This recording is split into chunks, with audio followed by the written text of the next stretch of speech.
क्या आप जानते हैं कि राजेश खन्ना, जिन्हें आज हम सुपरस्टार के नाम से जानते हैं, एक समय पर फिल्म इंडस्ट्री में फ्लॉप एक्टर माने जाते थे। लेकिन फिर आई एक ऐसी फिल्म जिसने उनकी किस्मत ही बदल डाली। चलिए जानते हैं इस वीडियो में वो अनसुने किस्से जिसने हिंदी सिनेमा को एक नया सितारा दिया। आखिर क्या थी वो फिल्म और कैसे बना एक फ्लॉप एक्टर बॉलीवुड का पहला सुपरस्टार। ये कहानी है उस फिल्म की जिसने राजेश खन्ना को एक बड़ा स्टार बना दिया। ये फिल्म है 1969 में आई आराधना। लेकिन इस फिल्म का सफर उतना आसान नहीं था। फिल्म के निर्देशक शक्ति सामंत इस फिल्म को बनाना ही नहीं चाहते थे। फिल्म की अभिनेत्री शर्मिला टैगोर ने भी इससे जुड़ने से इनकार कर दिया था। फिल्म का क्लाइमेक्स भी निकला किसी और फिल्म की कॉपी। आराधना एक ऐसी कहानी थी जिसने हिंदी सिनेमा को एक नया सुपरस्टार देने का जिम्मा लिया। और ये कहानी शुरू होती है 1969 से। इससे पहले शक्ति सामंत ने एन इवनिंग इन पेरिस नाम की एक फिल्म बनाई थी जिसमें शम्मी कपूर लीड रोल में थे। लेकिन जैसे ही an evening in Paris release हुई, महज 3 दिन बाद ही सिनेमा हॉल मालिकों ने हड़ताल कर दी। उस दौर में सिनेमा ही एकमात्र मनोरंजन का जरिया था। टीवी कुछ ही घरों में था और ओटीटी प्लेटफॉर्म्स का तो कोई अस्तित्व ही नहीं था। ऐसे में फिल्म का 3 दिन बाद ही सिनेमा हॉल से हट जाना और 3 हफ्तों तक सिनेमा हॉल्स का बंद रहना किसी बुरे सपने से कम नहीं था। ये घटना शक्ति सामंत के लिए एक गहरा झटका था। शक्ति सामंत ने एन इवनिंग इन पेरिस पर अपनी पूरी मेहनत और पैसा लगा दिया था। लेकिन जब हड़ताल के कारण थिएटर बंद हो गए तो उनकी उम्मीदें जैसे टूट गई। फिल्म का क्रेज खत्म हो चुका था और जब इसे फिर से रिलीज किया गया तब भी ये अपनी पूरी क्षमता के साथ नहीं चल पाई। इस असफलता ने शक्ति सामंत को हिला कर रख दिया। अब अगली फिल्म बनाने का विचार उनके लिए एक बोझ बन गया था। अपने पिछले झटकों से टूटे हुए शक्ति सामंत ने खुद को एक आखिरी मौका देने का सोचा। वो शम्मी कपूर के साथ एक और फिल्म बनाना चाहते थे जिसका नाम था जाने अनजाने। लेकिन नियति को कुछ और ही मंजूर था। शम्मी कपूर की पत्नी गीता बाली का अचानक निधन हो गया। इस घटना ने शम्मी कपूर को अंदर तक तोड़ दिया। उनका गम इतना गहरा था कि उन्होंने कुछ महीनों तक काम ना करने का फैसला किया। इस तरह जाने अनजाने फिल्म भी अधूरी रह गई। ये दूसरा झटका शक्ति सामंत के लिए बहुत ही निराशाजनक था। एक फिल्म नहीं चली और दूसरी फिल्म शुरुआत से पहले ही रुक गई। अब उनके सामने एक ही ऑप्शन बचा था। अगर अगली फिल्म बनानी भी पड़े तो वो कम बजट की होगी ताकि नुकसान का सामना करना आसान हो। एक टूटे हुए इंसान की तरह शक्ति सामंत ने सोचा चाहे कुछ भी हो, अगली फिल्म का खर्च कम करना होगा।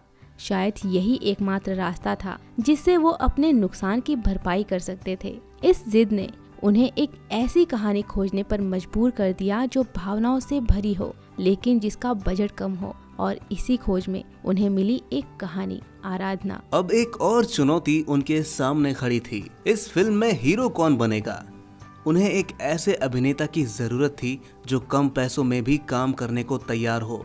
और इस दौरान उनकी नजर पड़ी राजेश खन्ना पर। राजेश खन्ना अपनी जगह बनाने की कोशिश में अब तक 3 फ्लॉप फिल्में दे चुके थे। आखिरी खत, राज और बहारों के सपने, ये तीनों फिल्में बॉक्स ऑफिस पर असफल रही थी।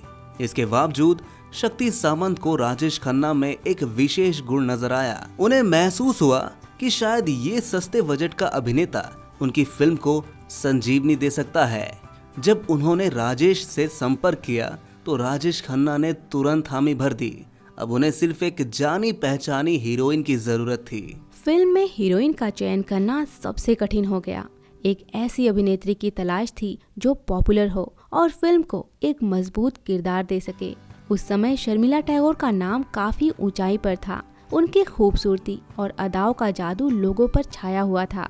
हाल ही में उन्होंने एक बिकनी फोटोशूट किया था जिसकी तस्वीरें एक मशहूर मैगजीन के कवर पर भी छप चुकी थी। लेकिन इस फिल्म के लेखक सचिन भौमिक ने हीरोइन के किरदार को ऐसा लिखा था कि उसे हीरो की प्रेमिका के साथ साथ उसकी मां का किरदार भी निभाना था। इस मुश्किल रोल के लिए शर्मिला हिचकिचा रही थी। उन्होंने स्पष्ट कर दिया, मुझे सिर्फ 25 साल की उम्र में हीरो की मां का किरदार निभाना है। ये मेरे करियर के लिए ठीक नहीं होगा। इस तरह एक नई मुश्किल खड़ी हो गई थी। एक और राजेश खन्ना फिल्म के लिए तैयार थे, लेकिन शर्मिला के बिना फिल्म अधूरी थी। फाइनली कई प्रयासों और समझाइशों के बाद शक्ति सामंत ने शर्मिला को मना लिया। अब उनके सामने एक और चुनौती थी, शर्मिला की ग्लैमरस छवि को तोड़कर उन्हें एक गंभीर किरदार में ढालना।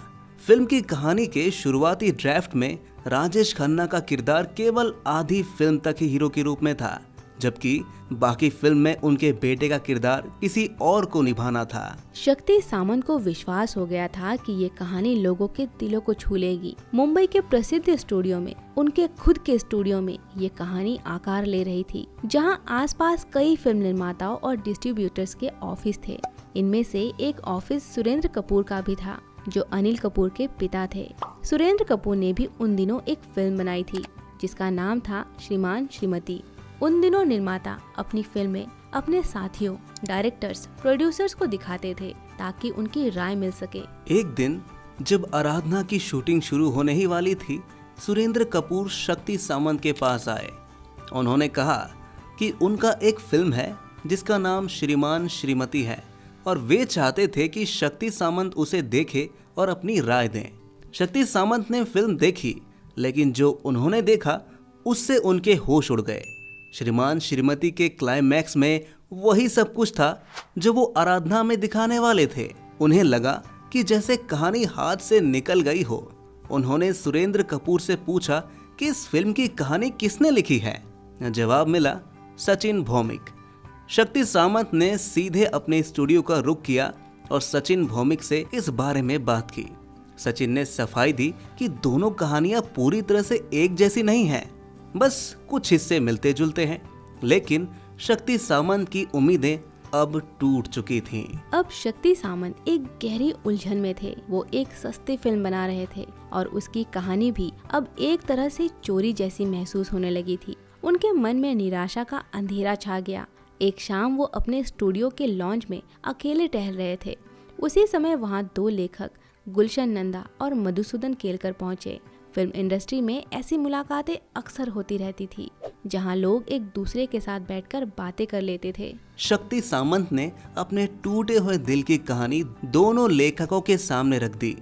उन्होंने कहा, मैंने हीरो और हीरोइन दोनों को साइन कर लिया है, लेकिन अब इस कहानी से मेरा दिल ही उठ गया है। ये सुनकर गुलशन नंदा ने तुरंत कहा, मेरे पास एक कहानी है और अगर आप चाहें तो मैं आपको सुना सकता हूँ। इस पर आप फिल्म बना सकते हैं। शक्ति सामंत ने जैसे एक नई उम्मीद की किरण देखी।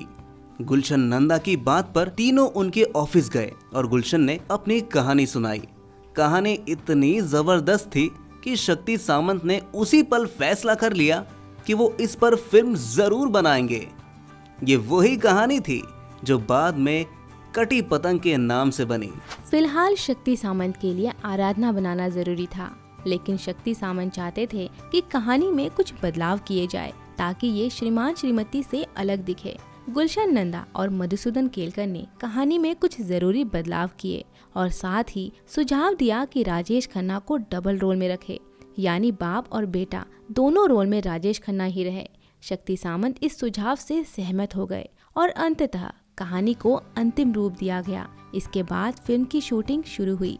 फिल्म की शूटिंग पूरी होने के बाद जब ये रिलीज होने के लिए तैयार थी, शक्ति सामंत ने इसे डिस्ट्रीब्यूटर्स को दिखाया, लेकिन डिस्ट्रीब्यूटर्स ने फिल्म के कुछ दृश्यों पर आपत्ति जताई।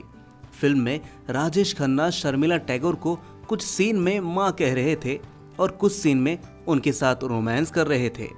चूंकि राजेश खन्ना डबल रोल में थे, एक सीन में शर्मिला उनकी मां थी और दूसरी में प्रेमिका। डिस्ट्रीब्यूटर्स को लगा कि दर्शक इसे कैसे स्वीकार करेंगे, लेकिन शक्ति सामंत ने साफ कहा, मैं इन सीन को नहीं बदलूंगा। उन्हें यकीन था कि गुलशन नंदा और मधुसूदन केलकर द्वारा किए गए बदलाव दर्शकों को पसंद आएंगे और यह यकीन सही साबित हुआ।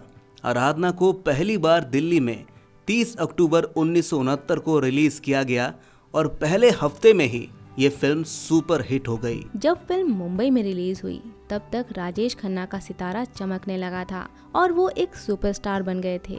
ये वही फिल्म थी जिसे शक्ति सामंत ने संकोच और मजबूरी में शुरू किया था। फिल्म की हीरोइन काम नहीं करना चाहती थी, कहानी में लगातार बदलाव हो रहे थे और निर्देशक को लगता था कि ये फिल्म नहीं बनेगी, लेकिन नियति ने कुछ और ही तय कर रखा था। फिल्म ने न केवल बॉक्स ऑफिस पर धूम मचाई बल्कि इतिहास रच दिया। आराधना ने हिंदी सिनेमा को एक नया सितारा दिया और इसके बाद कटी पतंग जैसी फिल्में भी आई। राजेश खन्ना ने अगले 7 सालों तक एक के बाद एक हिट फिल्में दी। कहानी यहाँ तक पहुँच गई थी कि अगर राजेश खन्ना बीमार होकर अस्पताल में भर्ती होते तो निर्माता, निर्देशक और लेखक उस अस्पताल में भर्ती हो जाते, बस इस उम्मीद में कि वह उन्हें अपनी कहानी सुना सके। और इस तरह आराधना एक ऐसी फिल्म बन गई जिसने सिनेमा में इतिहास रच दिया। दोस्तों, क्या आपने आराधना देखी है? इस फिल्म का कौन सा गाना आपके दिल के सबसे करीब है? हमें कमेंट्स में जरूर बताइएगा।